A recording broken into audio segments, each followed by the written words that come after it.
Good morning! Monday Morning Musings by Melinda. How was Halloween? Trick-or-treaters for you? We had about 70 kids that came by. I put little candies in little baggies individually so that we would make sure all the little ones were safe and secure as far as COVID is concerned. But it seems like everybody came out and had a great time. We went to Schneff Farms. I don't know, for those of you who have ever lived here or in the Phoenix area, if you've ever gone out to Schneff Farms for their beautiful fall display of all kinds of things, from hay rides to choo-choo trains to wonderful food and music, and take the kids out that way for a magical day. So we took some kids out there in the morning and did trick-or-treat at night. So I hope you had a good time today. I want to talk to you about life being an echo. You know, there is an awful lot of talk about understanding how the law of attraction works, and there's a lot of talk about understanding duality on the planet. That's the proverbial angel on one shoulder and devil on the other,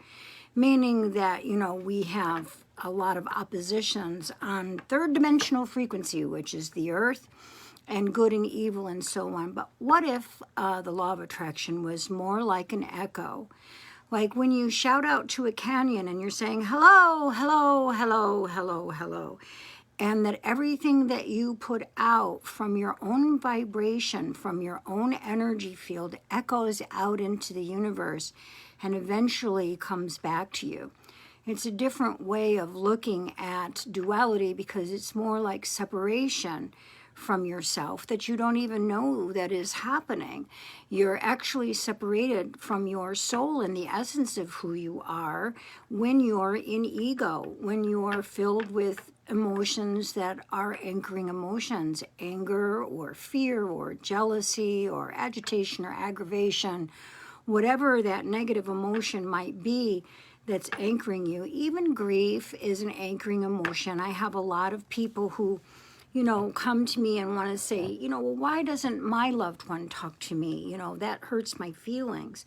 And the truth is that grief is an energy frequency that gets in the way of communication between the other side of the veil and this one, which is one of the reasons why you go to an evidential, make sure it's an evidential medium. There's a wonderful article that was passed on to me by Pat McMahon, and I'm going to have Jackie put it up today on this musing so that you can read about someone who actually went to an evidential medium and what it is supposed to be. And it's a lovely article, so please take time to read it. But back to life being like an echo. So as you shout out and the echo goes out into the canyon and repeats and repeats and repeats, thus is the patterns of your karmic profile, and thus is the patterns of you feeling a separation from yourself and your higher power and God, because God always is with you every moment, every step of the way. We also often see on Facebook, why did God do this to me? Why did God let this happen? Well, the truth is that we live in a dimensional frequency that I consider to be hell. That here we are working out all kinds of lessons and difficulties and griefs and losses and hurts and pains and some really awful stuff, right? So there's got to be no other place in the universe than this one that's like hell, right? But God doesn't do that.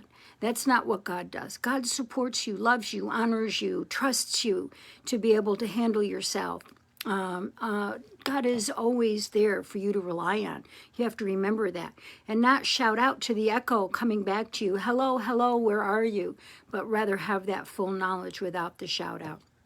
So life is an echo, and if you understand that you have to be self-contained, to be self-empowered, to be in partnership with God, to connect with your higher power, to honor your positive emotions, and to try to neutralize your negative emotions, then you'll be able to handle yourself in life. And that's the whole point of being here. Sole purpose is to honor the soul of who you are, not the ego of who you are.